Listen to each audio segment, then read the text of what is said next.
السلام عليكم ورحمة الله وبركاته. الحمد لله وبه نستعين.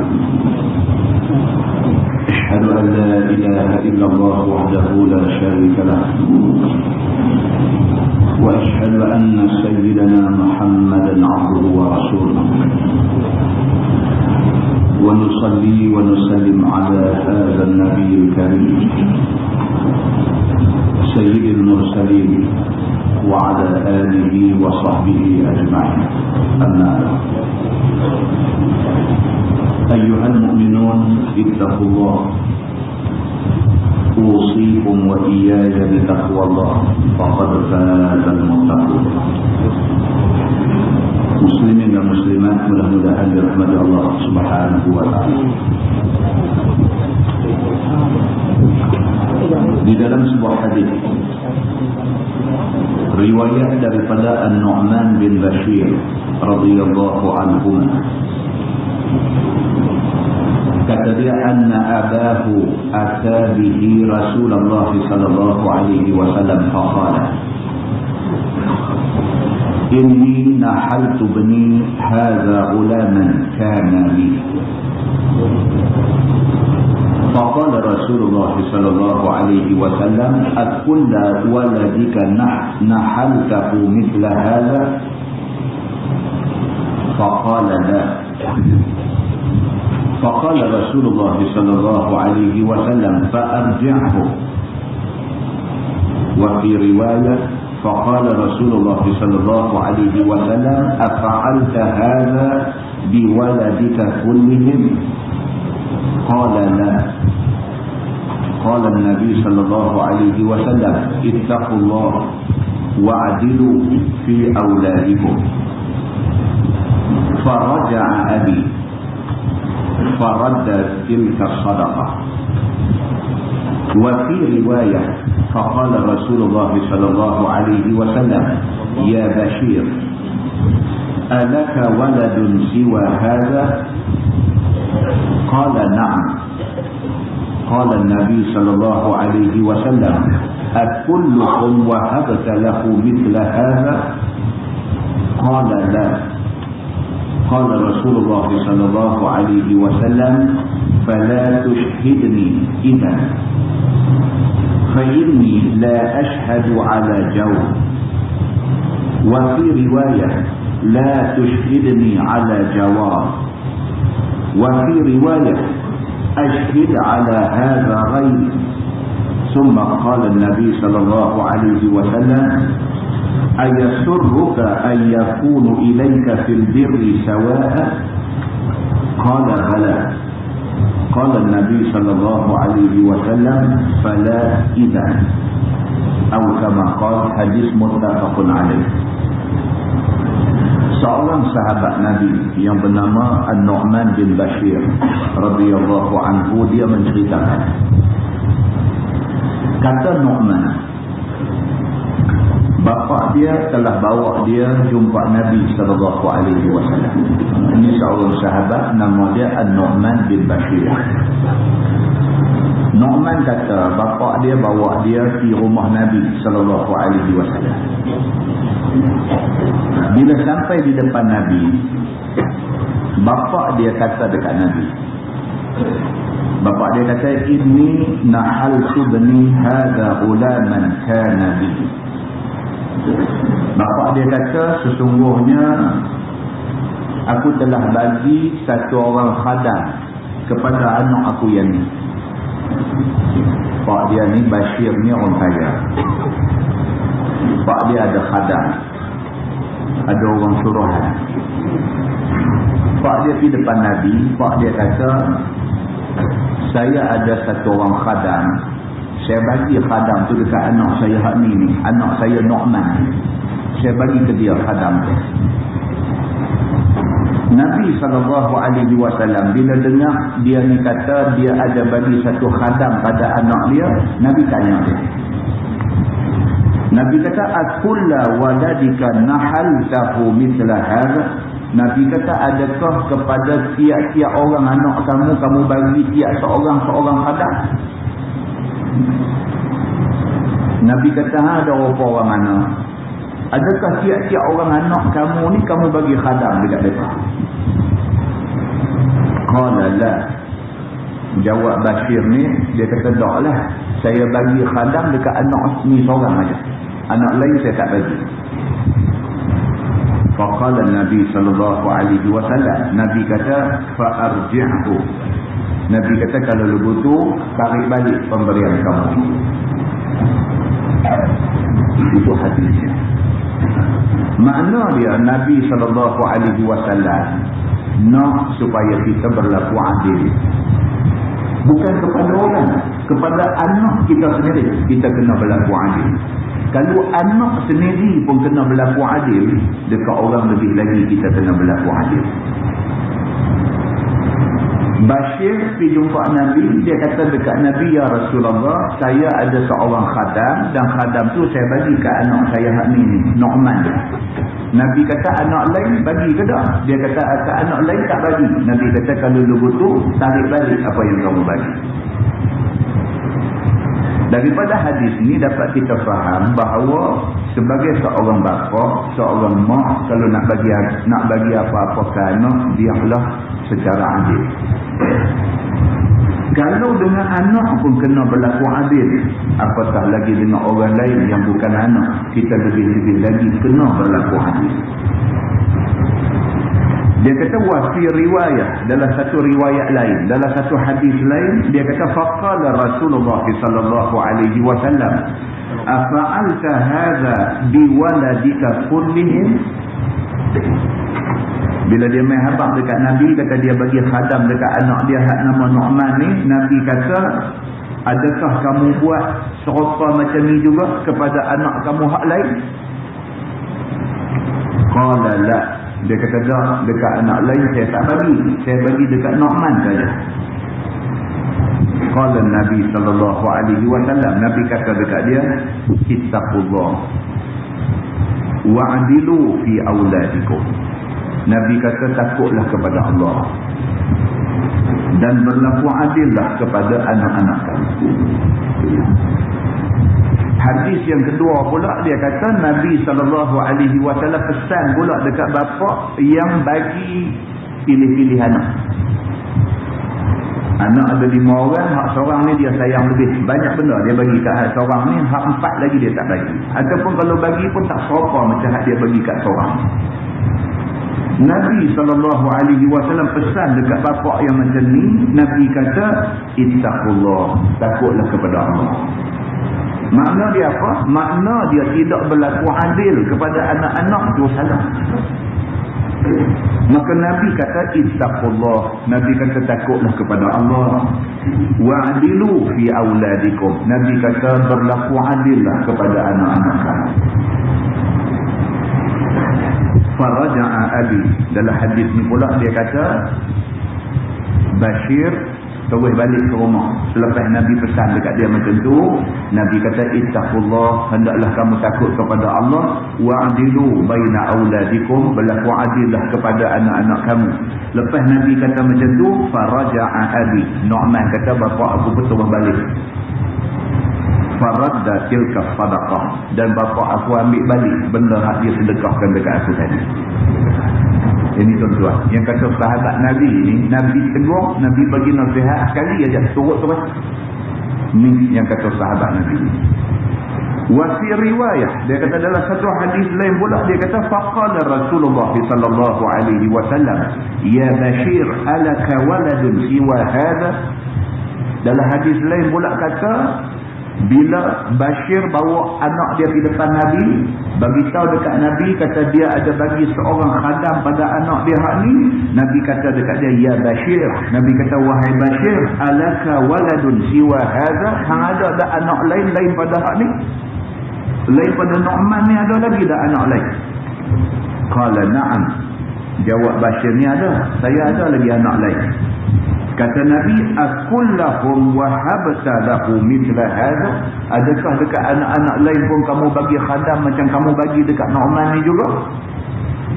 Qala la, dia kata tak, dekat anak lain saya tak bagi. Nabi kata fala tushhidni idzan. Nabi kata kalau lagu tu tak usah suruh aku jadi saksi. Nabi kata ni dia mai rumah Nabi bawa anak ni nak suruh Nabi jadi saksi bahawa khadam ada kat dia ni nak bagi kat anak ni. Kalau esok anak-anak lain komplain dia kata dia buat benda ni, Nabi kata okey. Nabi kata kat dia fala tushhidni idzan. Nabi kata kalau macam tu tak usah suruh aku jadi saksi kepada pemberian kamu ni. Fa inni la ashhadu ala jaw. Nabi kata sesungguhnya aku tak suka menjadi saksi kepada benda yang tidak elok macam ni. Bagi kepada anak, bagi cara pilih kasih. Anak ni bagi, anak nunu tak bagi. Ini Nabi kata al-jaw. Jaw maknanya jahat, tak elok. Kita ingat dalam Quran Tuhan kata innal abrara lafi na'im wa innal fujjara lafi jahim. Fujar ia pada perkataan jauh. Nabi SAW kata jangan suruh aku jadi saksi kepada perbuatan tidak elok begini. Apa dia perbuatan tidak elok? Perbuatan nak bagi dekat anak, pilih-pilih anak. Ini perbuatan tidak elok. Wa fi riwayah, di dalam satu riwayat lain pula kata dia ashhid ala hadza ghairi. Nabi kata pergi cari orang lain daripada aku untuk jadi saksi kepada benda ni. Summa qala, kemudian Nabi SAW bersabda, Nabi kata ayasurruka an yakunu ilaika fil birri sawa'an.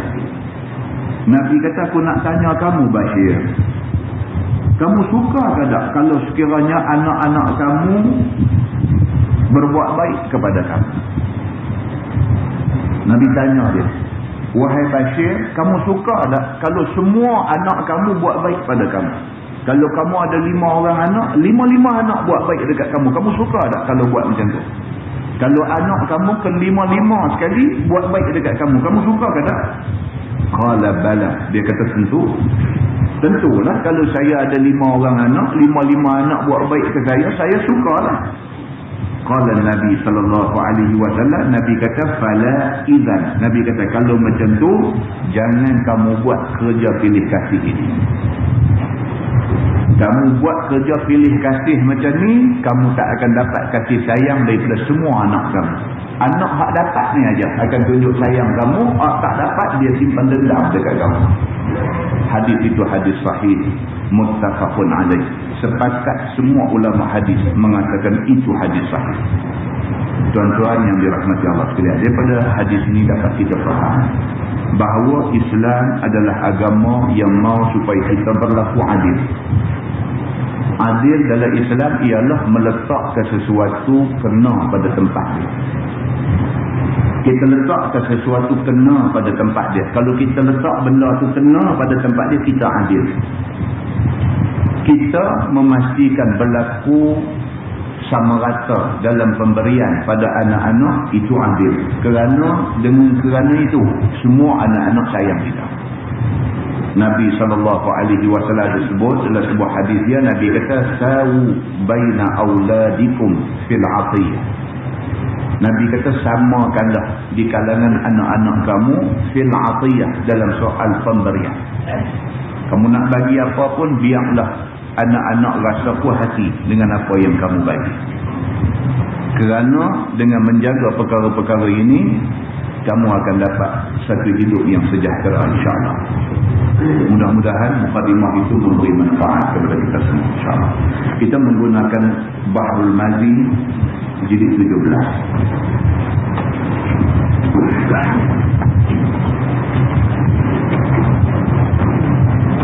Muka surat 64. Muka surat 64. Jilid 17, muka surat 64. Bab yang kita nak baca malam ni, dia kata bab ma jaa fi fadilati tawakkuli 'ala Allah. Iaitu bab yang datang pada menyatakan hadis yang membicarakan kelebihan tawakal kepada Allah. Ini malam ni kita nak tengok satu hadis. Dia nak bagi tahu dekat kita, kata tawakal itu bagus. Ketahuilah saudara, telah lalu bicara tawakal atas Allah Ta'ala itu diterangkan di dalam juzuk yang ke-16 dengan panjang lebar. Kita nak bacalah juzuk 17. Juzuk 16 dah ada sebut cerita tentang tawakal ini secara panjang lebar. Dan di sini ditambah lagi keterangan tentang tawakal itu. Ini dia nak tambah sikit lagi. Bermula tawakal itu iaitu bergantung dan berpegang atas Allah Ta'ala dan memutuskan tilik pandang pada sebab-sebab serta mendatangkannya. Yang kata tawakal ini ialah bulat hati kita harap Allah tolong. Itu tawakal. Setelah kita ikhtiarkan nak buat sesuatu, lepas pada tu serah dekat Allah. Bulat hati kita, Allah aja boleh tolong lepas pada itu. Itu tawakal. Kata dia, maka jikalau satu orang memperbuat sesuatu, maka hendaklah bergantung percaya akan Tuhan yang menyempurnakan perbuatannya itu. Ini dalam Islamnya begitu. Kalau kita buat satu benda, kita kena gantung ke Tuhan. Tuhan aja yang boleh menentukan berjaya atau gagal.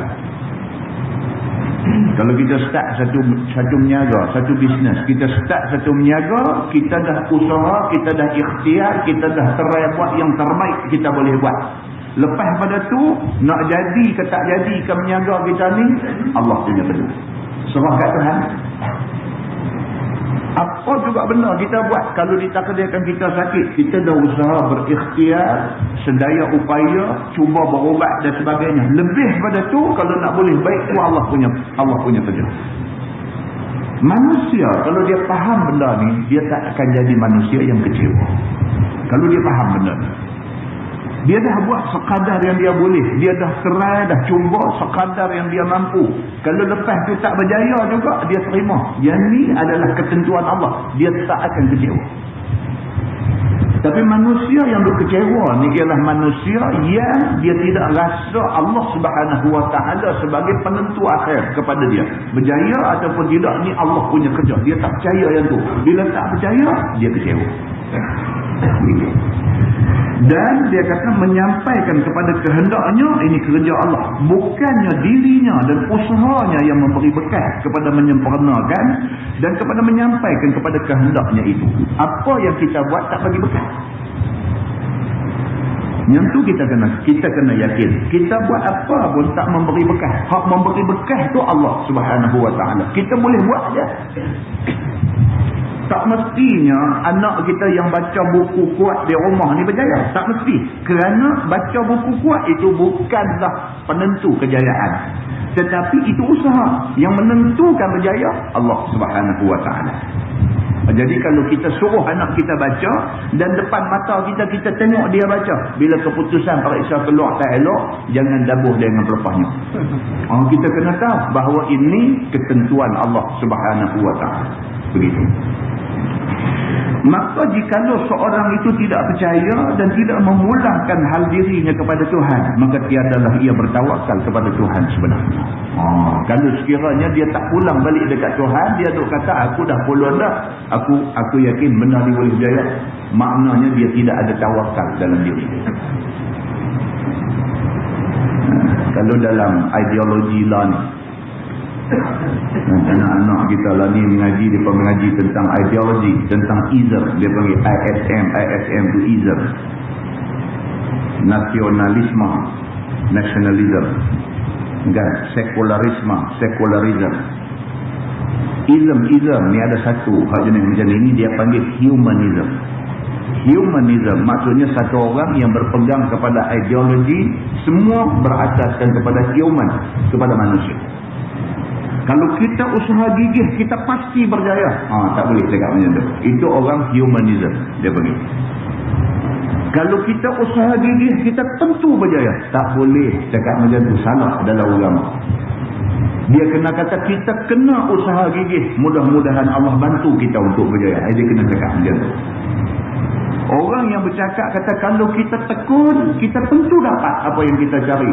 Orang ini dia tidak mengikut yang fiqh ahli sunnah wal jamaah. Ini orang dia berfaham dengan faham humanisme. Dia kira apa pun human, apa pun manusia yang menjadi faktor penentu kepada apa yang dia buat. Ini tak betul. Ini kajian yang orang buat law ni, orang simpulkan begitu. Dia bagi nama macam-macam. Begitu.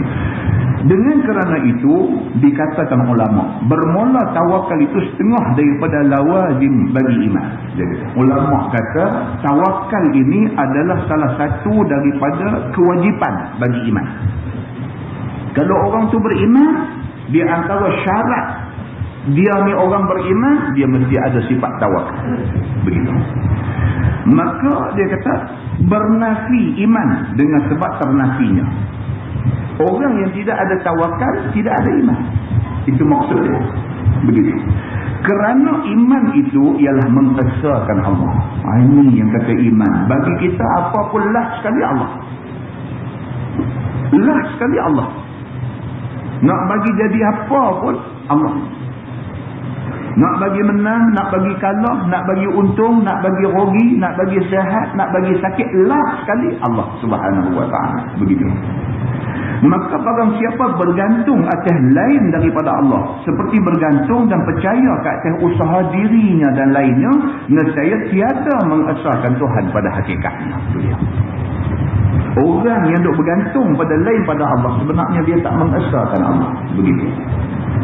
Dan jika diesahkannya dengan lidahnya sekalipun lidah dia kata Allah tu Tuhan yang satu, apapun kita nak minta ke dia, tetapi kita duk tengok tak nampak kata dia ni tawakal kepada Allah, maka dia sebenarnya tidak bertawakal kepada Allah, sebenarnya tidak beriman. Begitu. Dan tidaklah pula dikehendaki dengan tawakal itu meninggalkan asbab dan bergantung atas barang yang datang ia daripada segala makhluk. Ni jangan duk salah faham. Jangan duk kata bila kata tawakal tak ada buat apa. Dia meninggalkan segala asbab.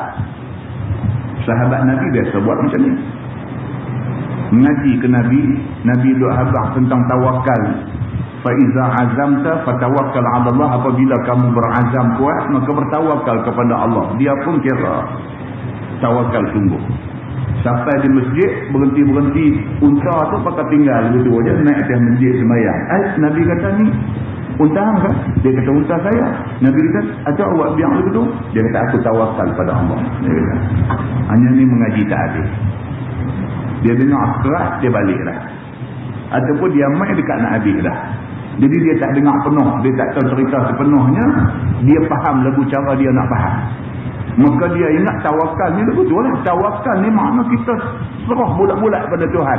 Dia sampai di masjid, turun tu pakai tinggal unta lagu tu aja, naik bagusnya duduk semayang atas masjid.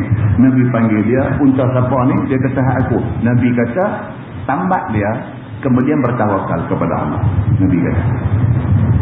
Jadi tidak boleh, Nabi kata, tidak boleh kita meninggalkan asbab semata-mata mengharapkan tawakal kepada Allah. Tak boleh. Disahkan kata kita ni dah kena sakit apa? Kata kena kanser, kata kena na'udzubillah min zalik. Kata tak disahkan kita kena penyakit-penyakit yang macam ni. Orang suruh pergi berubat, dia kata aku tak lah, aku tawakal kat Tuhan. Ini tak kena, dia kata. Dari segi i'tiqad ahli sunnah wal jamaah, itu adalah pegangan yang salah. Begitu. Kerana yang demikian itu membawa dan menarik dia kepada lawan bagi yang dikehendaki daripada tawakal itu. Dia kata yang ni dah faham dia menyimpang. Tak betul dah orang yang faham macam tu. Padahalnya adalah sahabat-sahabat Nabi SAW berniaga mereka itu dan bekerja di dalam kebun-kebun korma. Tengok sahabat Nabi sendiri. Orang ada keliling Nabi ni, Sayyidina Abu Bakar As-Siddiq misalnya, Sayyidina Umar Al-Khattab misalnya, Sayyidina Osman bin Affan misalnya, Abdul Rahman bin Auf misalnya. Ni semua nama-nama sahabat yang besar-besar ni, semuanya adalah ahli perniagaan. Semua ni ahli perniagaan. Mereka ni semua bukan takat meniaga di Mekah, bukan takat meniaga di Madinah, bahkan biasa bawa barang dagangan pergi sampai ke Syam, Syria mana pergi meniaga. Dan mereka ini adalah golongan yang berusaha dan bekerja keras, dan kemudiannya mereka bertawakal kepada Allah. Maka mereka itu, yakni sahabat-sahabat itu adalah ikutan, dan dengan mereka itu adalah penurutan. Dia kata, Nabi kata apa? Ashabi kan nujum. Nabi kata sahabat-sahabat aku ni seperti bintang di langit. Maka hampa kena pedoman kepada sahabat ni. Tengok apa sahabat buat. Apa yang sahabat buat tu hampa buat. Kerana sahabat ni macam bintang di langit. Kalau hampa sesat tengah laut, tengok bintang. Berdasarkan kepada bintang, ilmu bintang yang ada kat kamu, kamu tahu arah tujuan kamu nanti. Maka sahabat ini adalah perlu dituruti. Begitu. Bermula kelebihan orang yang tawakal itu tersebut di dalam hadis. Iaitu masuk dia di dalam bilangan orang yang masuk syurga dengan tiada hisab. Bukan kata kecil-kecil janji Nabi SAW. Orang yang bertawakal kepada Allah Subhanahu Wa Taala ni, di antara kelebihan tawakal itu ialah ada peluang untuk masuk syurga tanpa hisab. Tanpa hisab terus masuk syurga. Pasal apa? Pasal dia ni dikenal pasti sebagai orang yang masa hidup atas dunia dulu tawakal dia kepada Allah tinggi sekali. Begitu. Maka inilah hadis yang dikeluarkan oleh Imam At-Tirmidzi dengan kata dia An Ibn Abbas radhiyallahu anhu qala لما أشري بالنبي صلى الله عليه وسلم جعل يمر بالنبي والنبيين ومعهم الخوف والنبيين ومعهم الرهط والنبيين وليس معهم أحد حتى مر بسواد عظيم فقلت من هذا. Diriwayatkan daripada seorang sahabat Nabi SAW, lagi saudara sepupu kepada Nabi SAW, nama dia Abdullah bin Abbas radhiyallahu anhu. Hadis ni riwayat daripada sepupu Nabi Abdullah bin Abbas, ataupun disebut dengan nama Ibnu Abbas. Dia ni sepupu Nabi, dia meriwayatkan hadis ni. Kata dia, tak kala dijalankan oleh Tuhan dengan Nabi SAW pada malam hari daripada Makkah ke Masjidil Aqsa. Ini Isra' Mi'raj lah. Nabi dijalankan daripada Makkah pergi sampai Masjidil Aqsa di Palestin. Langsung naik ke langit. Dah sampai di Palestin, sampai di Masjidil Aqsa, terus naik sampai ke langit. Begitu. Maka ditunjukkan Tuhan akan dia, yakni akan Nabi, pada malam itu beberapa banyak perkara yang ajaib. Dalam perjalanan Isra' dan Mi'raj ini ditunjukkan kepada Nabi banyak benda-benda ajaib, benda yang pelik-pelik. Satu daripadanya iaitu mulai melalui ia dengan seorang Nabi. Ini satu daripada benda pelik yang Nabi ditunjukkan kepada Nabi. Nabi lalu dalam perjalanan Isra' Mi'raj itu jumpa seorang Nabi. Ataupun jumpa beberapa orang Nabi. Dia kata, dan Nabi juga jumpa bukan seorang, beberapa orang Nabi jumpa. Dan serta mereka itu kaum yang besar, yang menurut mereka itu beriman dengan Allah pada masa dalam dunia. Nabi ditunjukkan dalam Isra' dan Mi'raj ini, Nabi ditunjukkan ada seorang Nabi, kemudian ada lagi beberapa orang Nabi yang mereka ni diikut oleh orang yang ramai. Maksudnya umat dia ramai. Ditunjuk kepada Nabi keadaannya begitu. Dan melalui pula ia akan satu orang Nabi dan beberapa orang Nabi, dan serta mereka itu kaum yang kecil. Lepas tu pula jumpa pula Nabi lain pula, umat dia nampak kurang sikit pada hak mula tadi. Hak mula tadi ramai. Jumpa pula Nabi yang berikutnya, umat dia sikit daripada hak mula tadi. Dan melalui ia, yakni Nabi SAW, melalui pula akan seorang Nabi lain serta beberapa orang Nabi lain, padahal tiada serta mereka itu seorang pun yang mengikut dan menurut percaya akan Allah pada masa mereka itu menyeru dalam dunia. Jumpa pula satu Nabi lain pula, tak ada siapa, dia ada seorang lain. Begitu. Sehingga melalui Nabi lagi dengan satu kumpulan manusia yang amat besar. Dah lepas dah jumpa tiga benda pelik tadi. Jumpa satu Nabi umat ramai, jumpa satu Nabi umat korang sikit, jumpa satu Nabi ada tak ada siapa pula kat dia. Lepas pada tu jumpa pula satu kumpulan manusia yang ramai. Manusia tu ada ramai. Maka sudahlah harap Nabi SAW akan kumpulan itu kiranya ialah umat yang menurut dia. Bila jumpa umat ramai tak nampak ada Nabi dalam umat ni, maka Nabi ni tu ingat dalam hati dia. Nabi kata harap-haraplah hak ramai ni umat aku. Begitu. dan mendengarkan serunya serta memeluk agama Islam, maka dia pun langsung tanya kepada malaikat yang sertanya itu. Sebagai tersebut di dalam hadis, maka bertanya aku akan kumpulan besar itu, siapa ini punya kumpulan yang besar? Bila Nabi nampak ada satu kumpulan manusia cukup punya ramai, Nabi tanya Jibril yang berikut Nabi ni. Nabi kata, wahai Jibril, ni umat manusia ni nampak ramai tapi tak nampak Nabi sama dengan mereka. Siapa mereka ni? Mereka ni umat siapa? Begitu. Bila didengar oleh malaikat akan pertanyaan Nabi itu, lalu dijawabnya, qila Musa wa qawmu walakin irfa' ra'sak fanzur, qala fa idza sawadun 'azim qad sadda al-ufuq min zal janib wa min zal janib. Maka dikata orang ialah Nabi Allah Musa alaihi salam serta kaumnya. Jibril kata dekat Nabi, Tuhan ramai itu sebenarnya umat Nabi Musa. Dan Nabi Musa ada dalam ramai-ramai itu, kamu tak perasan dia. Tapi hak ramai itu adalah umat Nabi Musa. Kata Jibril lagi, tak usahlah kamu harapkan itu umat kamu. Jibril tahu dah. Bila Nabi tanya tu Jibril tahu dah. Nabi harap itu jadi umat dia. Maka Jibril kata dekat Nabi, tak usahlah kamu harap itu menjadi umat kamu. Bahkan umat kamu lebih banyak daripada itu. Jibril kata, para tu ramai. Kamu dah seronok dah kalau sekiranya hak ramai tu jadi umat kamu. Tapi tu umat Nabi Musa. Hantar sedimbang. Jibril kata, kerana umat kamu lebih ramai daripada tu. Jibril kata macam tu. Maka cubalah congokkan kepala kamu ke atas. Jibril kata dekat Nabi, cuba langut tengok ke atas. Dia kata. Maka lihat, nescaya nampaklah umat kamu itu. Sabda Nabi SAW, maka aku pun mencongokkan kepala aku ke atas. Tiba-tiba aku lihat dan aku nampak jamaah yang sangat besar. Lebih besar daripada sekalian yang tersebut tadi.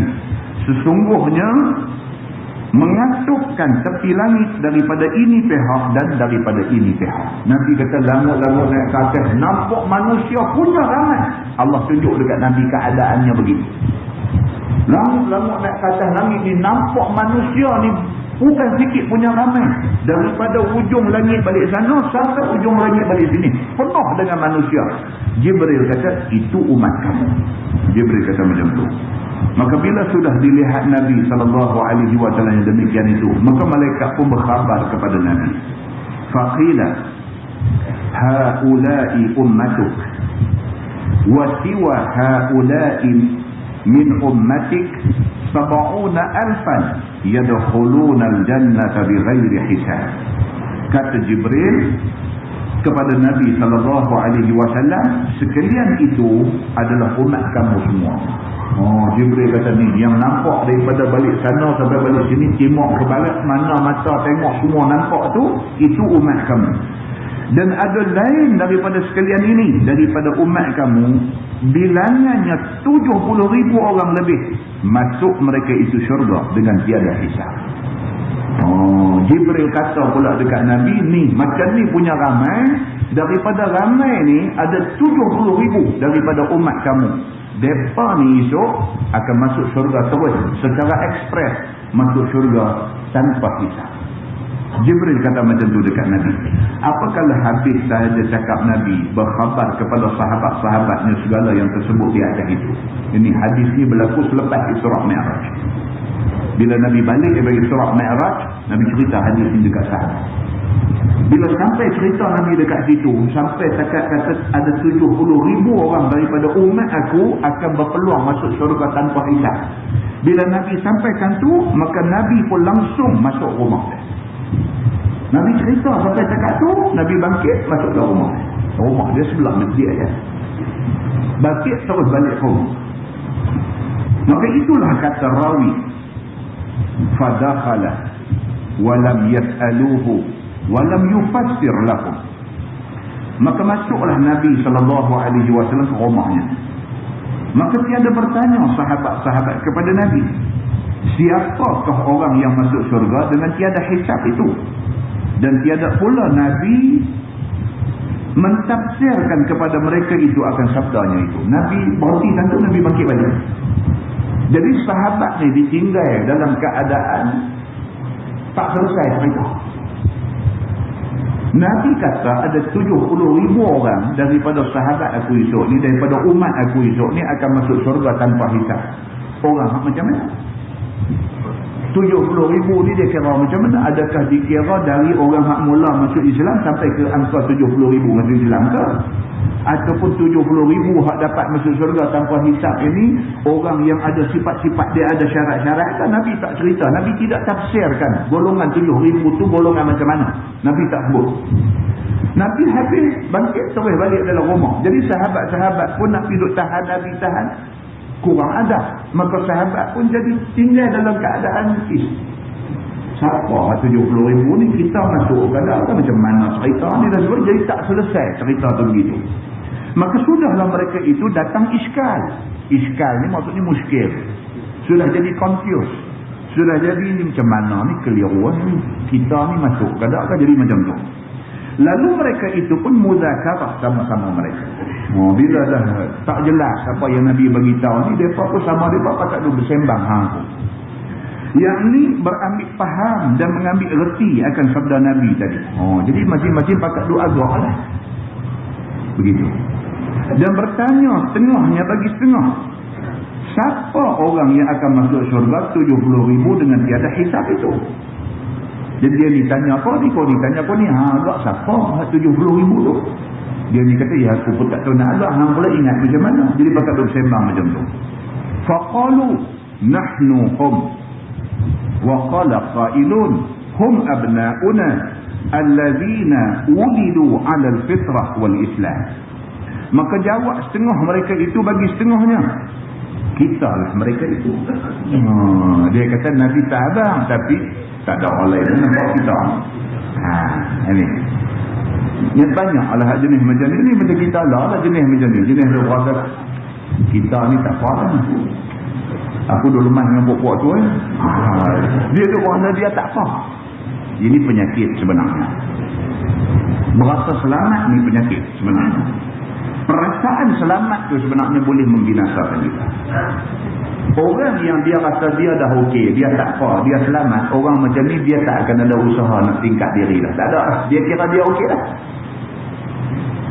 Sahabat-sahabat Nabi pun ada juga hak macam ni. Bila Nabi kata ada 70,000 daripada umat aku akan masuk syurga tanpa hisab. Sembang sama-sama dia kata apa? Nahnu hum.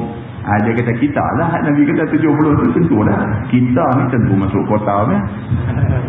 Sebahagian kata lagu tu. Maka kita lah mereka itu. Yang ni kita semua ni lah orang yang masuk surga dengan tiada hisab.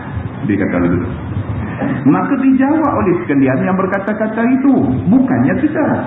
Kawan hak dia pula. Kawan dia kata, bukan kita pun. Kerana kita awalnya kafir. Kemudian kita masuk Islam. Dia kata aku duduk nampak bukan kita. Pasal apa? Pasal kita ni jahat dulu. Dia kata ni nak jadi ilmu ni. Dia kata takkan hang lupa kan hang dulu siapa? Dia kata begitu. Hang pun nampak baru dalam tahun 2 ni. Dia duduk main buah tu. Hang dengan duduk perasaan sana. Dia kata hang pun baru tahun 2 ni aja.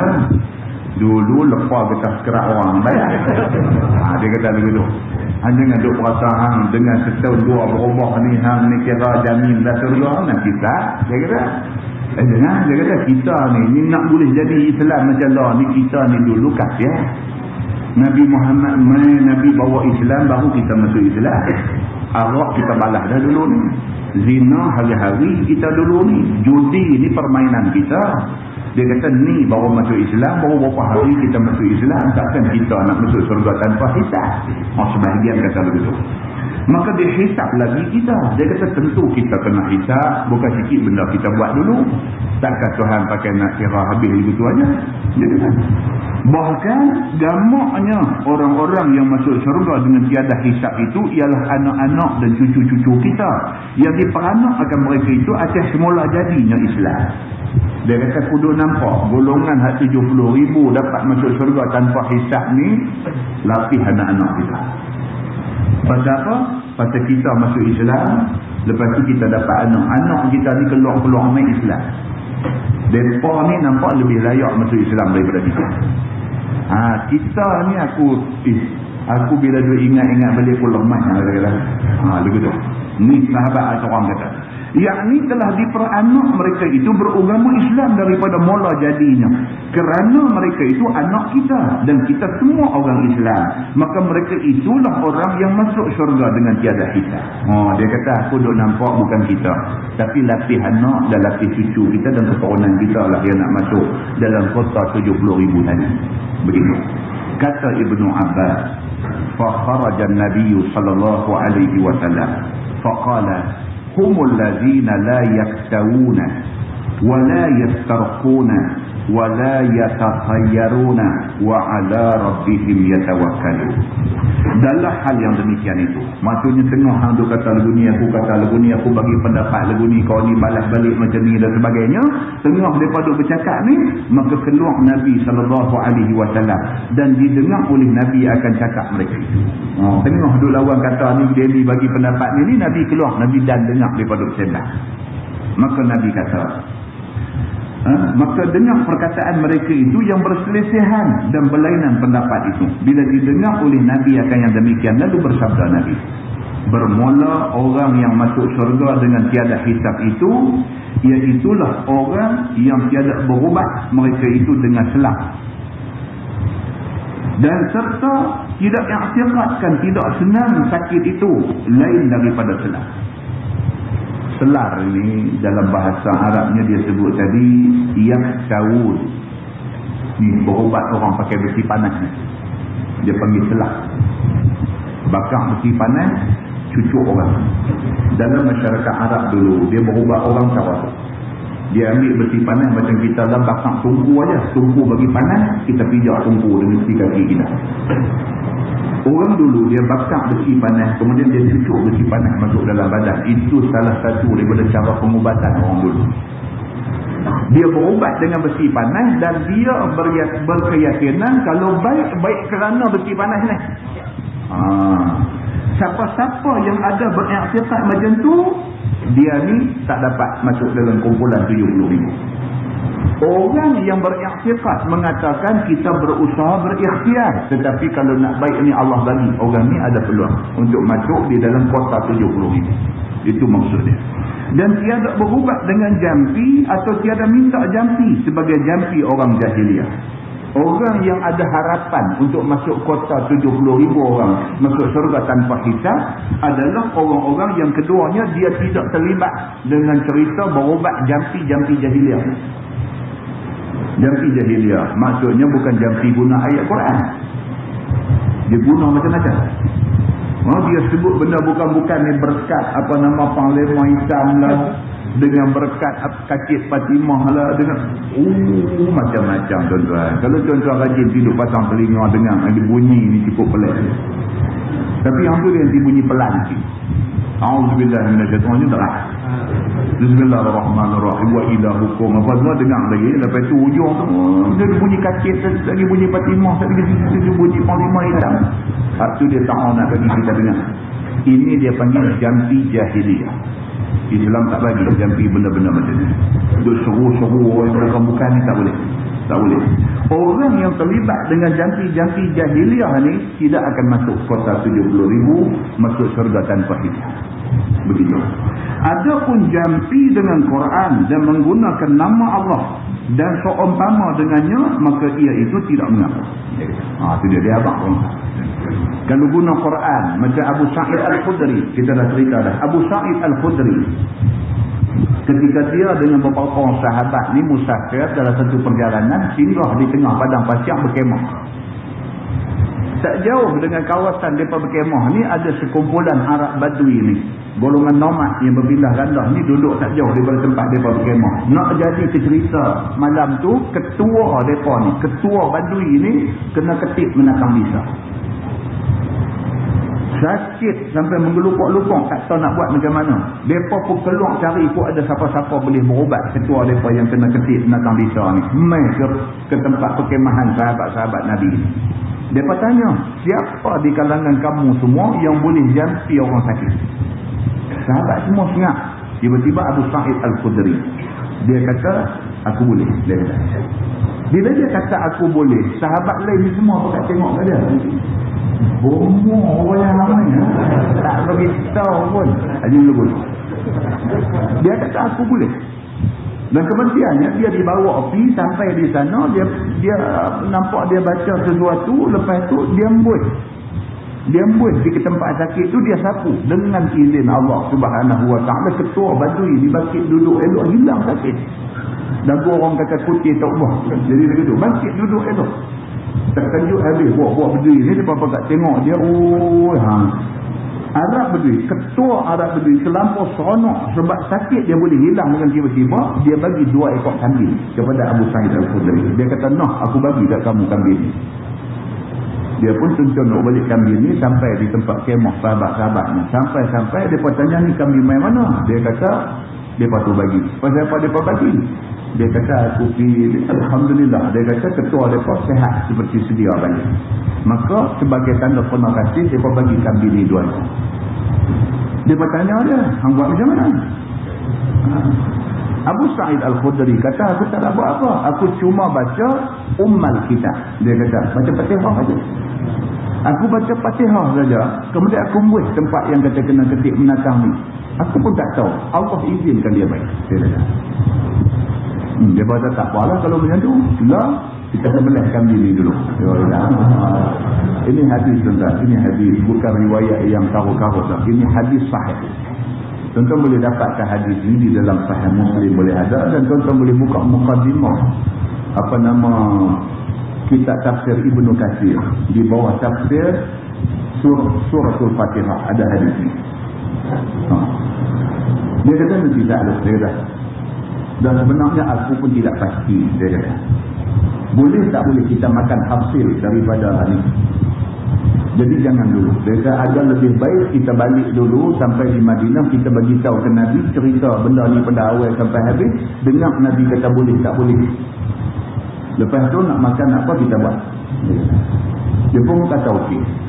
Dipendekkan cerita hadis tu, balik sampai jumpa Nabi SAW, bagi tahu dekat Nabi. Nabi senyum.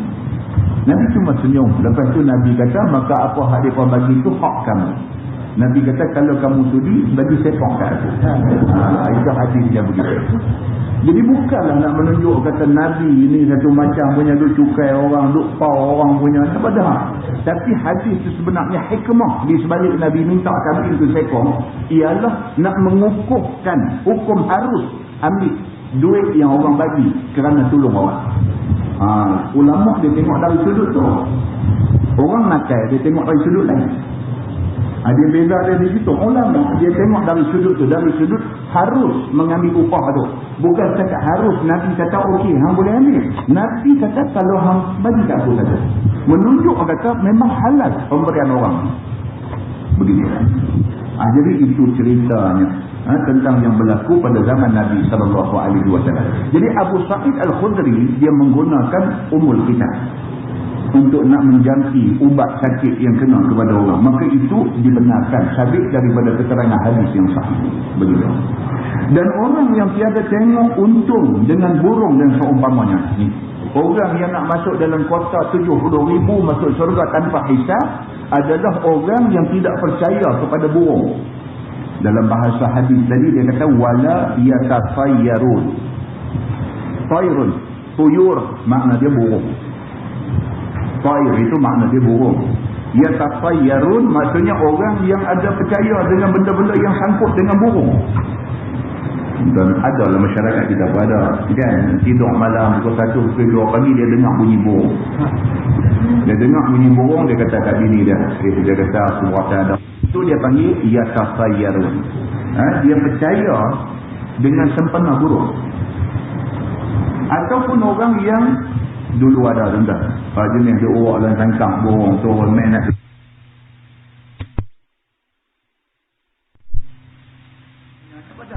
Tapi hadis itu sebenarnya hikmah di sebalik Nabi minta kambing itu seekor ialah nak mengukuhkan hukum harus ambil duit yang orang bagi kerana tolong orang.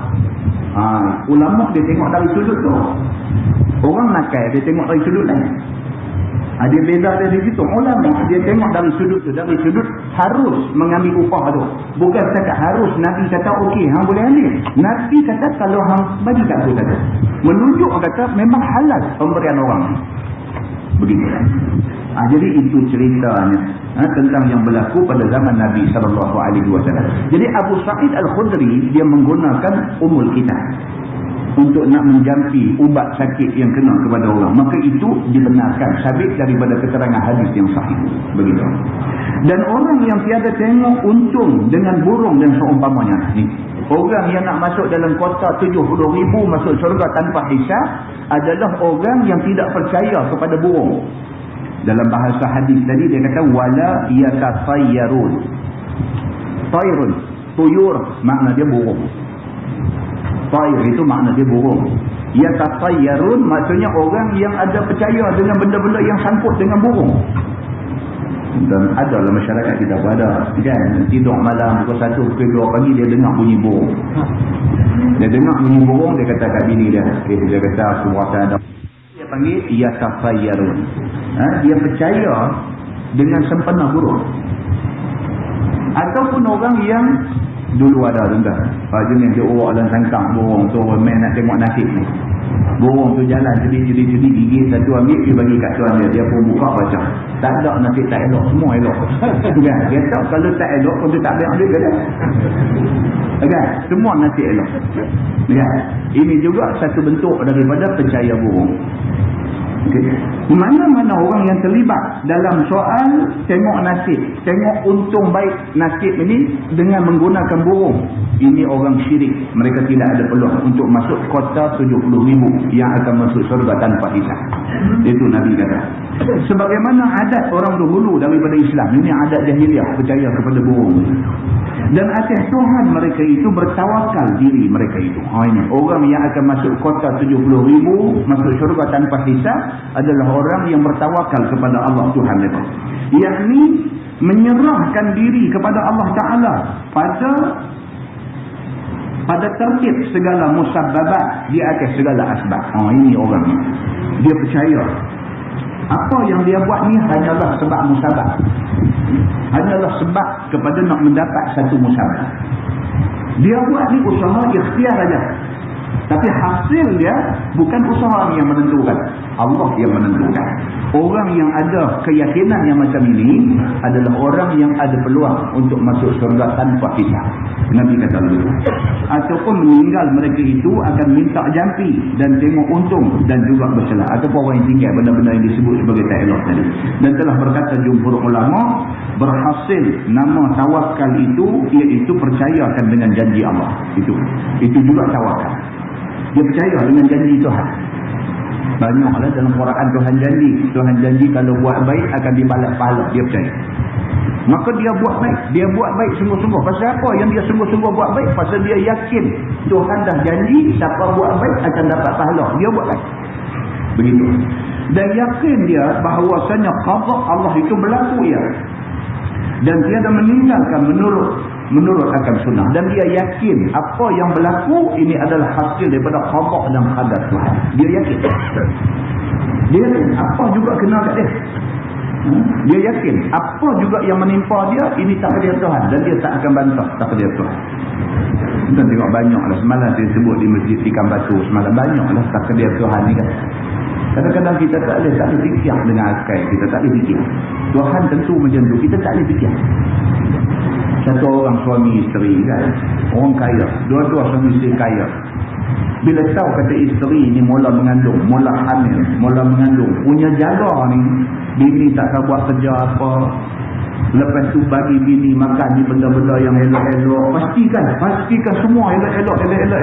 Sampai hari isteri lahir anak. Tak ada 5 minit anak mati. Nampak? Maknanya kalau fikir akal, tak patut mati ya. No, daripada doktor sahkan kata isteri dia hamil, daripada tarikh tu makan apa semua jaga. Dengan ambil makanan tambahan dengan apa macam-macam punya tu jaga. Ni pendek kata kalau ditengok pada hak tu jaga tu, anak ni keluar sihat. Tapi keluar mati. Takdir Allah Subhanahu wa ta'ala. Orang yang tidak terima qada dan qadar Tuhan, bila jadi macam tu dia tak boleh terima. Dia tak boleh terima.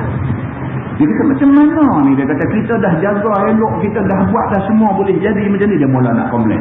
Nampak tak? Ini yang dikatakan takdir Allah Subhanahu wa ta'ala. Hujan lah. Kata dia kan. Tengok hujan lah rahmat. Ni kata rahmat. Tak hujan lama. Kau belah seberang tu. Terbakar mata. Terbakar tu dia main jerubu main balik. Ya. Sampai ada pihak yang sebelum ni kalau orang buat sembahyang hajat dia pergi kebun. Lah ni dia seru suruh sembahyang hajat. Nah, pasal apa? Pasal hujan tak turun.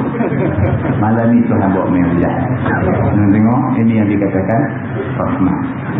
Kan? Hasil daripada orang yang baik, orang yang semayang, orang yang mengharapkan keridaan Allah, orang yang bertawakal kepada Allah, minta Tuhan buat main hujan macam ni. Begitu. Nah, baik. Pada mengambil rezeki daripada barang yang tak dapat tidak baginya daripada makanan dan minuman. Itu dia. Dia ikut sunnah Nabi. Orang yang ikut sunnah Nabi. Sunnah Nabi apa dia? Sunnah Nabi mesti usaha baru boleh dapat hasil. Kena usaha. Nabi SAW tak pernah duduk saja duk minta Tuhan hantar apa-apa kat dia. Nabi SAW sendiri berusaha. Begitu. Dan jaga daripada seteru dengan menyediakan senjata dan juga menguncikan pintu. Ini yang dikatakan usaha. Kita kalau nak lawan dengan musuh, tak boleh lawan dengan doa je. Tak boleh. Kita disuruh berdoa. Tetapi kita tidak disuruh hanya berdoa. Kalau tidak, Allah tak buat turun ayat Quran. Yang Allah kata, وَأَعِدُّ لَهُمْ مَسْتَطَعْتُمْ مِنْ قُوَّةٍ وَمِنْ رِبَاطِ الْخَيْلِ تُرْهِبُونَ بِهِ عَدُوَّ اللَّهِ وَعَدُوَّكُمْ. Ila akhir ayat. Tuhan kata, وَأَعِدُّ لَهُمْ مَسْتَطَعْتُمْ مِنْ قُوَّةٍ. Dan siap sedialah sedaya upaya kamu daripada kekuatan. Tuhan suruh orang Islam ini buat persiapan, bersiap sedia sedaya upaya. Maknanya habis reng, orang kata habiskan. Cuba untuk siap sedia daripada quwwah, daripada kekuatan. Kekuatan maksud dia apa? Kekuatan senjata. Lah bukan zaman pakai anak panah, bukan zaman pakai tombak. Bahkan zaman atom pun dah lepas dah. Lah zaman nuklear. Orang Islam tak ada, melainkan di Pakistan aja ada. Maka dengan kerana sebab tu dia pada attack Pakistan lah ni. Duk tekan Jeneral Musharraf supaya Musharraf ni jadi susah. Dia tekan Pakistan, dia tekan. Dia nak supaya Musharraf ni tunduk dekat Amerika. Dia nak pasal apa? Pasal Pakistan ada nuklear. Kalau Pakistan tidak ada nuklear, Amerika tak tengok Pakistan ni, tengok buat semua aja. Tetapi oleh kerana satu-satunya negara Islam yang ada loji nuklear ialah Pakistan, maka Pakistan duk kena tekan. Kalau sekiranya dia tak mau turut kehendak Amerika, mereka boleh pergi bom. Bom tempat loji nuklear tu meletup satu negara Pakistan.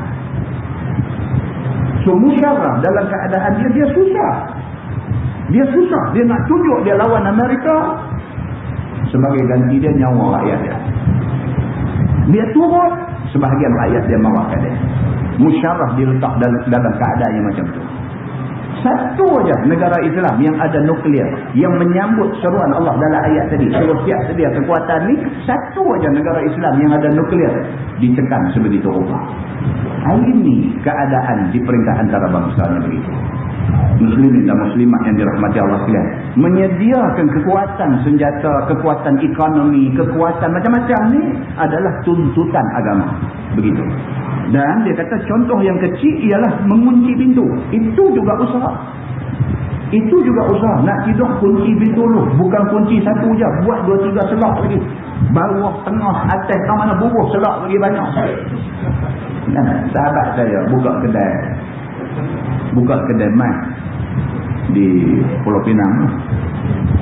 Jumpa saya 2-3 malam lepas.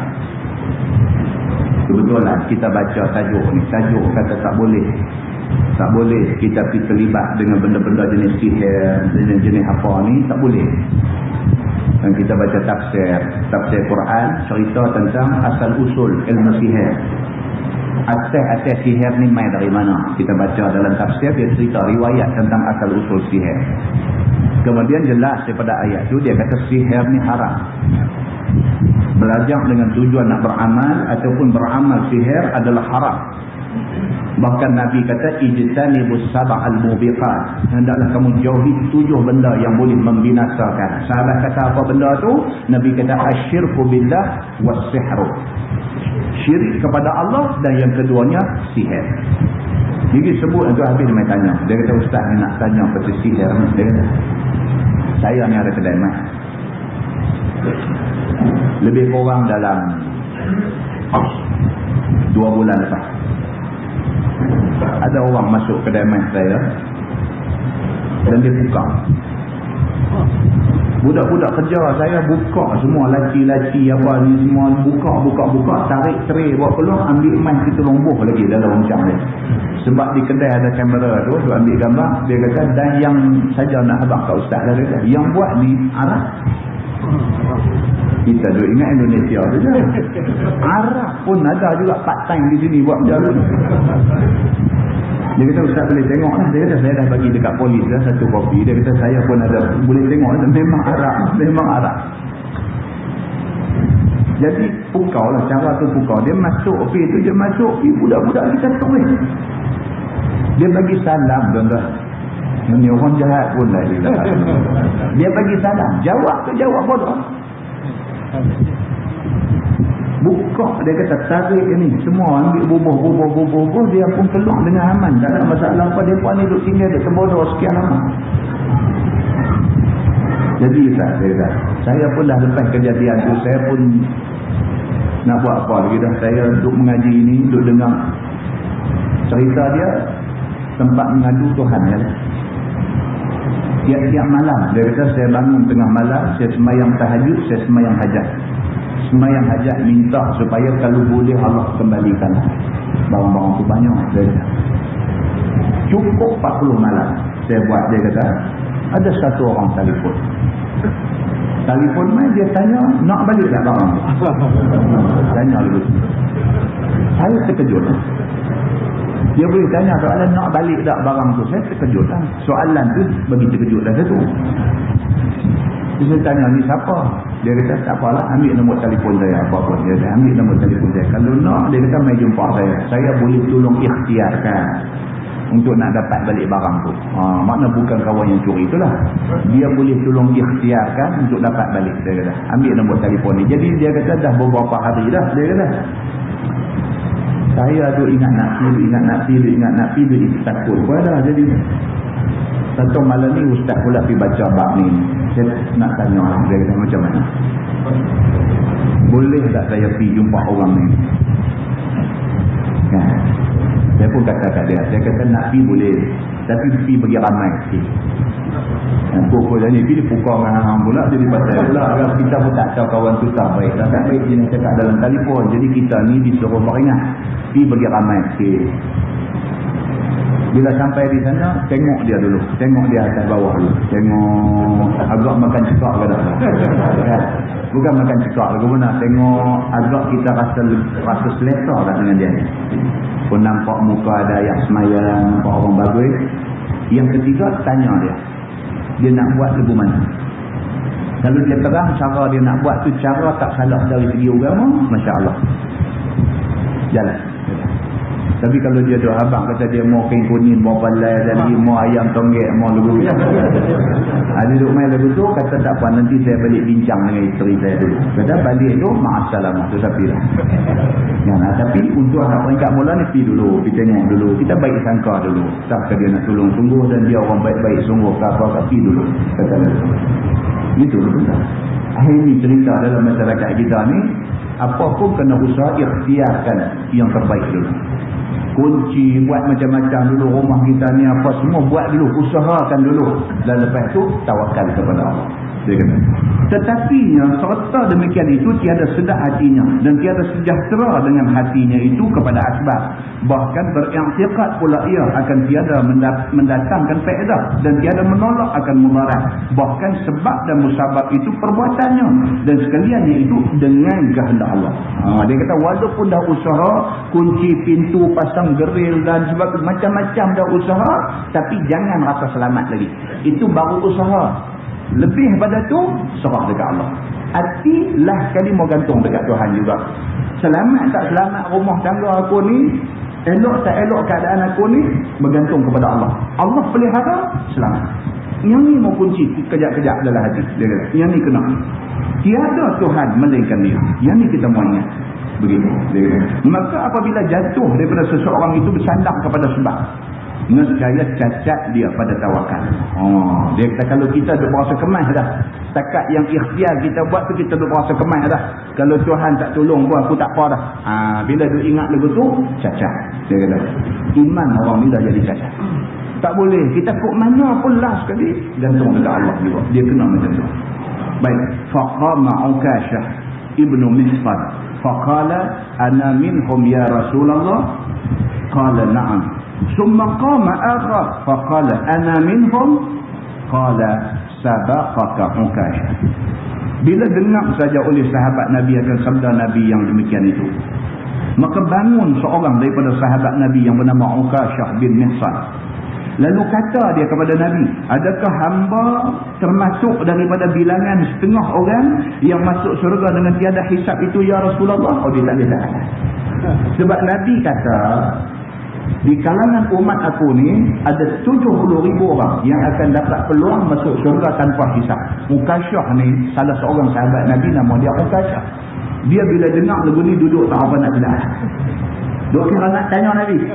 Nak tanya aku ni dari mana? Aku boleh tak boleh? Bila habis Nabi cerita, qama, bangkit terus, qama Ukashah. Bangkit Ukashah ni, terus dia kata, ana minhum ya Rasulullah. Saya ni masuk tak dalam kumpulan 70,000 tu?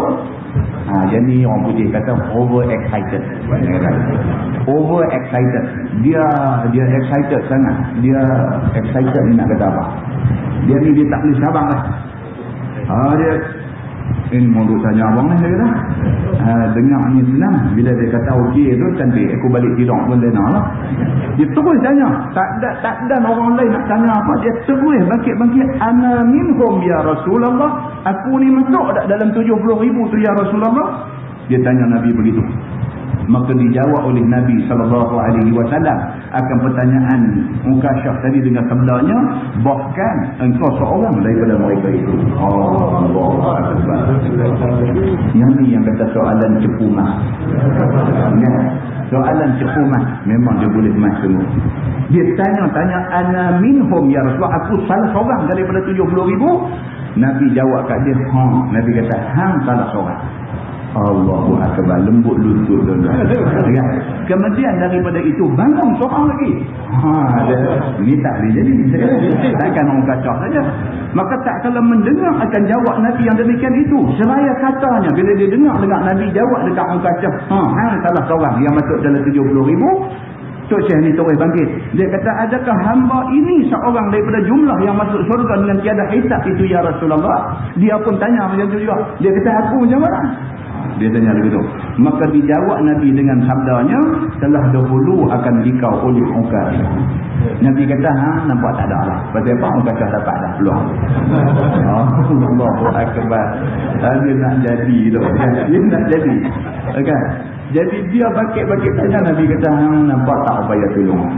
Kan? Pasal apa Ukashah dah mendahului begitu. Baik, kita tengok apa huraian tadi. Dia kata, dan pada setengah riwayat mengatakan Ukashah tadi, apabila didengarnya sabda Nabi SAW akan orang yang masuk surga dengan tiada hisab itu, iaitu orang yang tawakal atas Allah dan lainnya, maka Ukashah pun minta doa kepada Nabi. Kiranya jadi dia salah seorang daripada orang yang masuk surga dengan tiada hisab. Ini dalam riwayat lain. Dia kata bukan Ukashah tanya Nabi, aku ni masuk dah. Tetapi Ukashah bangkit, dia kata, ya Rasulullah, doakan aku masuk dalam kumpulan itu. Ini dalam riwayat lain, kata macam tu. Maka didoakan akan dia oleh Nabi seperti mintanya itu.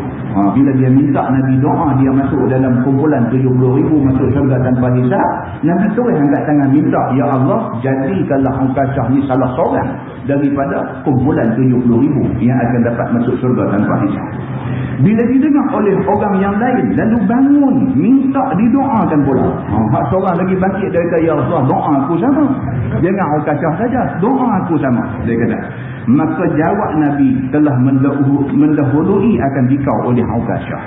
Maknanya ialah waktu mustajab doa aku minta seperti kehendakmu itu telah diambil oleh Ukasyah. Maksudnya ialah Nabi nak abang kata, masa mustajab doa yang Tuhan bagi kat aku ni, masa tu Ukasyah dah pakai dah, dan masa tu dah lepas.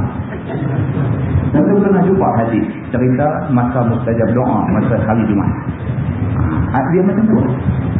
Kita ni hari-hari kita ni, hari-hari ni dia ada satu waktu tu waktu bonus. Siapa doa bertepatan dengan waktu tu, Allah mustajab doa. Dalam hari Jumaat banyak hadis duk cerita kata dalam hari Jumaat itu dia ada satu lahzah, dia kata. Dia ada satu ketika yang siapa berdoa pada ketika itu, Allah akan mustajabkan doa dia. Allah akan perkenankan doa. Tapi Nabi tak bagi tahu waktu itu bila. Nabi kata waktu itu sebentar sekali. Nabi kata. Ulama saja duk bagi pandangan. Sebahagian ulama kata waktu itu ialah di antara dua khutbah. Waktu khatib duduk tu, waktu mustajab doa. Itu pendapat sebahagian ulama. Berdasarkan ada hadis juga yang bagi clue macam tu, yang bagi tanda-tanda seolah-olah waktu tu waktu mustajab. Ada ulama kata waktu mustajab doa itu ialah waktu imam turun daripada mimbar nak pergi duduk tempat imam jadi imam. Time yang sah tu, itu time mustajab doa.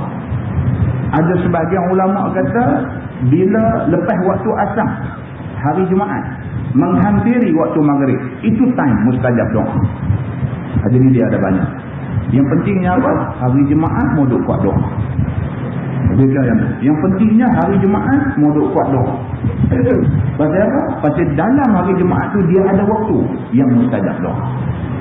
Maka Nabi SAW jawab dekat sahabat yang kedua ni, Nabi jawab macam tu.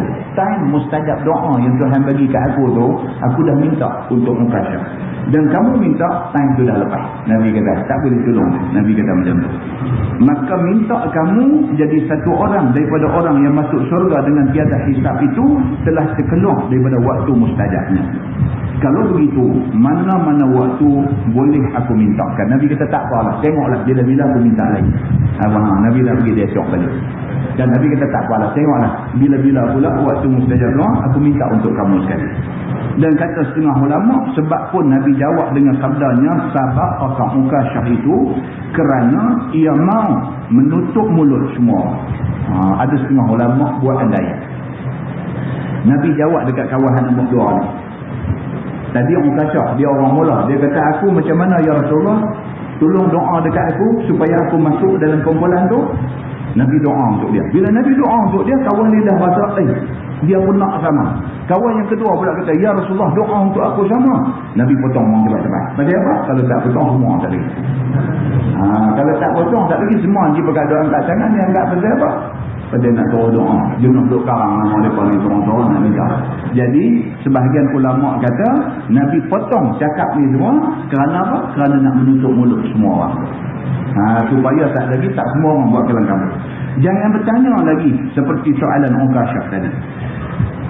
Supaya biar perkara itu di dalam sembunyi. Supaya peluang untuk nak masuk dalam kumpulan 70,000 orang masuk syurga tanpa hisab itu dia menjadi satu rahsia. Itu maksudnya. Jadi sembunyi, jadi satu rahsia Allah Subhanahu wa taala. Macam Lailatul Qadar lah. Macam tu. Pasal apa tuan-tuan? Kalau Tuhan habaq khusus. Lailatul Qadar ni kata malam 27. Dia akan berlaku pukul 3 pagi. Misalnya Tuhan habaq terang macam tu. Allahu Akbar. Kawan ada tunggang apa pun main macam tu.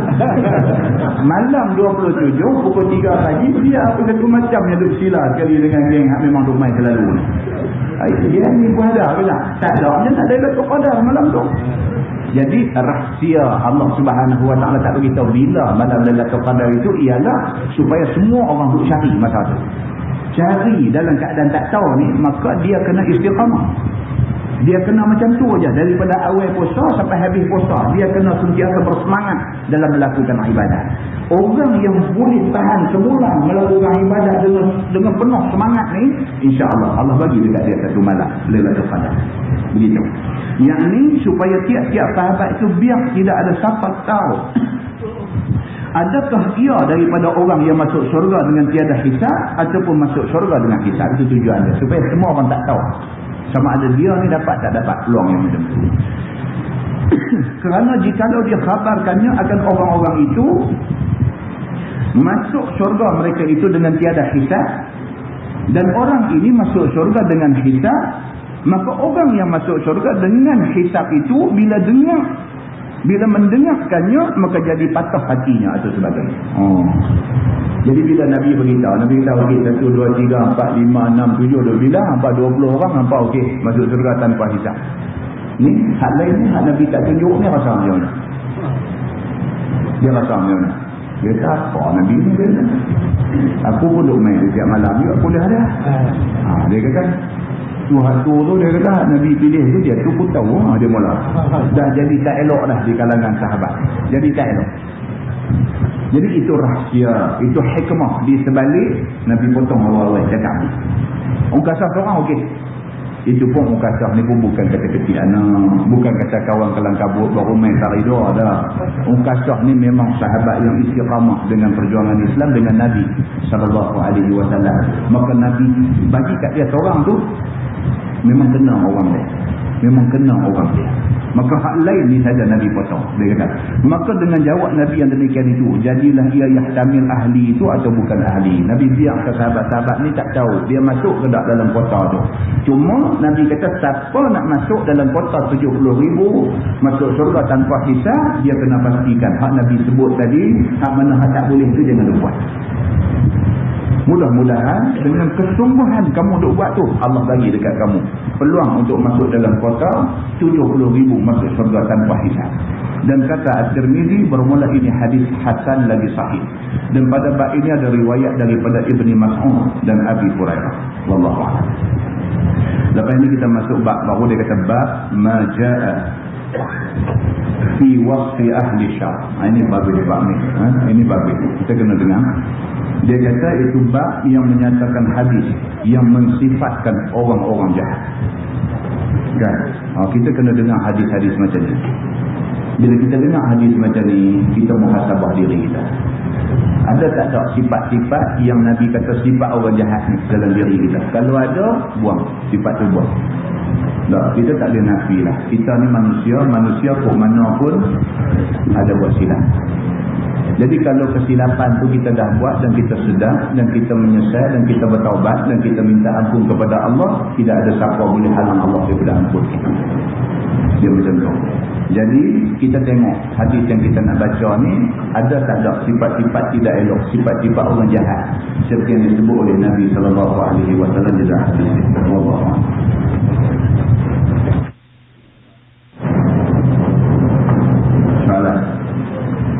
Berlaku di dalam masyarakat kita hari ini, saya lihat ramai yang mengadakan majlis kenduri menggunakan ayam tanpa melalui meter. Curi ayam, dia kata.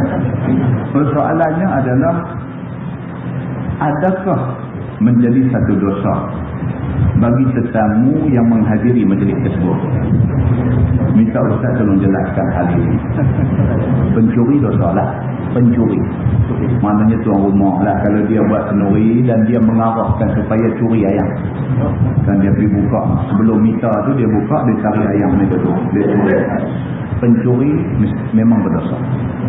Memang berdosa. Bahkan kalau sekiranya nilai ayam yang dicuri itu mencapai nisab, boleh potong tangan. Dia kena hukum. Jaga baik. Jaga baik. Curi itu curi. Baik, orang yang main kenduri, kalau sekiranya dia main kenduri dalam keadaan dia tahu, maka dia bersubahat.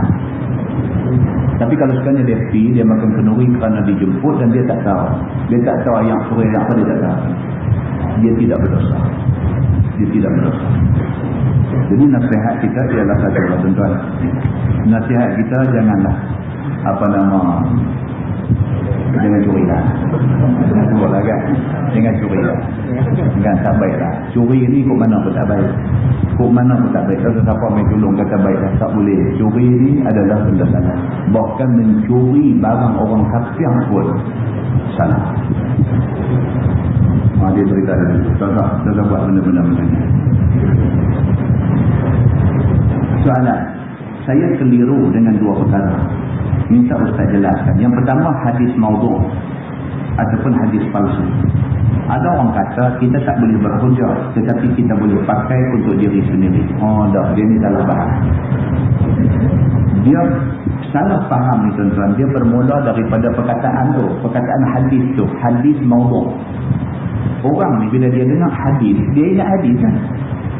Sebenarnya hadis maudhu' tu maksudnya hadis yang direka-reka. Maksudnya bukan hadis.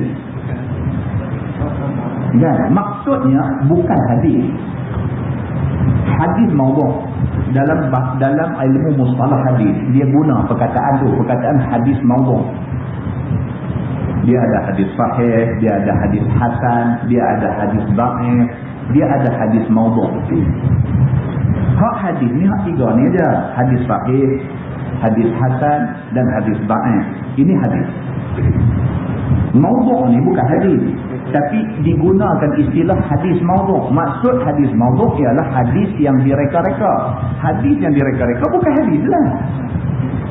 Jadi bila dah kata dia bukan hadis, maka tak boleh guna untuk berhujah dan tidak boleh guna untuk beramal.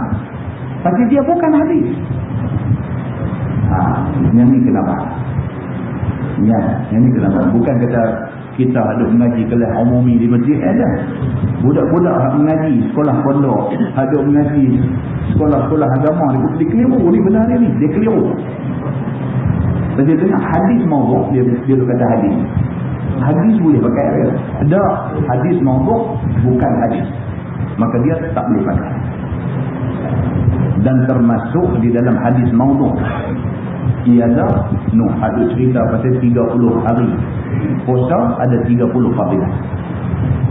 Dalam TV3 ada pula, dalam apa semua tempek di masjid. Malam pertama pahala dia macam ni, malam kedua siapa semayang, malam kedua dalam bulan puasa macam ni dan sebagainya. 30 hari kira macam-macam ganjaran dia nanti dapat. Itu adalah maudhu'. Itu adalah sesuatu yang direka-reka dan bukannya hadis. Ada orang kata hadis dhaif. Dah, muhaddithin, ulama hadis sudah pun menjelaskan benda ni. Itu bukan hadis. Dan di Kelantan ada satu ma'had Al-Quran ini, ma'had Al-Quran dan hadis di Jalan Bayang, Kota Baru, Kelantan. Dia pun ada buat risalah yang menjelaskan tentang benda ni, tentang yang tadi ni bukan hadis. Nah ini tuan-tuan. Jadi tuan-tuan, kesimpulan kepada soalan sahabat kita ni, dia kata hadis maudhu' ni adakah boleh dipakai? Tidak boleh dipakai kerana dia bukan hadis. Yang boleh dipakai untuk amalan ni hadis dhaif. Dia hadis, tetapi dia turun martabat daripada sahih kepada dhaif. Itu dia ada sebab. Di antara sebab dia, rawi ataupun periwayat hadis tu dia ada masalah lemah dari segi ingatan. Misalnya, dengan kerana dia ni dikenal pasti sebagai satu orang yang ingatan dia lemah. Dia kata lagu ni, saat dia ingat dia lupa sebagainya. Bila dikenal pasti salah seorang daripada riwayat hadis tu lemah dari segi ingatan, maka hadis turun daripada sahih, turun martabat jadi hadis hasan. Ada lagi masalah lain dari segi ada kecacatan pada 2-3 perkara, turun lagi daripada hasan kepada hadis dhaif, tetapi dia masih hadis. Itu hadis dhaif. Maka hadis dhaif tidak boleh guna untuk berhujah, tetapi boleh digunakan untuk amalan kita. Kalau kita baca kitab At-Targhib wa Tarhib, guru pondok rajin dia baca kitab-kitab ni di pondok-pondok apa semua ni, kitab At-Targhib wa Tarhib. Kitab ni banyak di dalam dia hadis-hadis sahih. Hadis, bukan kata tak hadis. Tapi kalau kita nak hidup guna lawan orang tak boleh. Tapi kalau kita nak pakai untuk amalan kita, boleh. Begitu. Kajian tentang ilmu hadis ni sebenarnya rumit. Tuan-tuan, di Mesir dulu ada seorang ulama cukup hebat. Nama dia Syekh Muta'in. Dia ni ulama hadis. Syekh Muta'in dah wafat, dah meninggal. Syekh Muta'in ni dia kalau nak baca satu hadis ni tuan-tuan, sebelum nak baca qala Rasulullah sallallahu alaihi wasallam tu, dia an ni tak tahu berapa banyak. Dia hafal semua. Bukan dia tengok kitab, dia hafal. Katalah dia nak baca hadis, innamal a'malu binniyat. Dia nak baca hadis tu. Dia start daripada siapa dengar daripada orang yang last kali sampai dekat Imam Bukhari misalnya, sampailah kepada orang yang dengar daripada Nabi. Tu. Katalah yang dengar tu Umar Al-Khattab. Umar cerita dekat siapa? Kau nak dengar cerita dekat siapa? Kau nak cerita dekat siapa? Cerita dekat siapa? Sampai dekat Imam Bukhari yang mengumpulkan hadis. Semua tu dia ingat tuan-tuan. Ni baru boleh jadi ulama muhaddits, ulama hadis. Yang kata muhaddithin ni, ulama-ulama hadis ni dia kena ingat macam tu. Warak apa semua ni tak sebincang lah. Sebab tu memang warak lah orang-orang ni semua. Ilmu dia sampai macam tu. Dan tiap-tiap nama hak dia sebut tu, dia tahu cerita tiap-tiap seorang ni. Katalah seorang ni nama Sufyan misalnya. Dia tahu Sufyan ni bin apa, Sufyan ni beranak bila, dia ni ibu mana orang dia tahu tu, seorang-seorang tu. Kalau kata tujuh orang tu dia tahu tiap-tiap seorang tu. Barulah main an Umar bin Al-Khattab radhiyallahu anhu qala Rasulullah sallallahu alaihi wasallam. Dia duk baca nama orang hak riwayat tu dia kadang-kadang 3 kali boleh tak habis. Nak boleh kena jumpa matan hadis. Matan maksudnya konten hadis, isi hadis tu. Nak sampai ke isi hadis tu, duk baca hak tu saja kadang 3 kali boleh tak habis. Tu orang yang berilmu boleh. Jadi kita ni, level kita ni bukan terserah lebih mengaku jadi ulama apa terserah lah. Bukan, jauh api daripada panggang, jauh langit daripada bumi. Kita ni biasa je. Kita ni sekadar mu'allim. Ada sikit maklumat, kita bagi tahu orang yang tua. Kita ni tak ada apa. Nak mengaku kata diri ulama ni, jangan. Bukan senang lah, bukan senang.